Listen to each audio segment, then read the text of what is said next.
In this video, you'll learn how to make a phone call in Microsoft Teams in just a few minutes, so you can stay connected with your colleagues and clients effortlessly.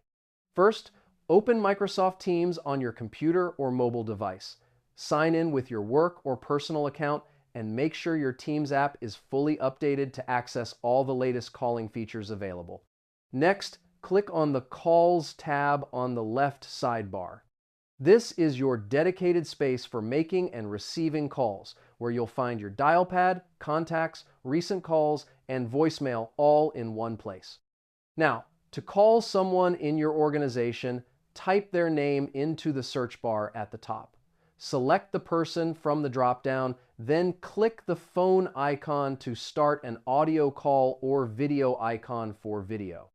After that, to dial an external phone number, use the dial pad in the Calls tab. Enter the number, including the country code, and click the Call button.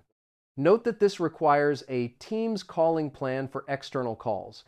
Once your call is active, use the on-screen controls to mute, hold, transfer, or add more participants. You can also share your screen during the call to make collaboration smoother and more productive in real time.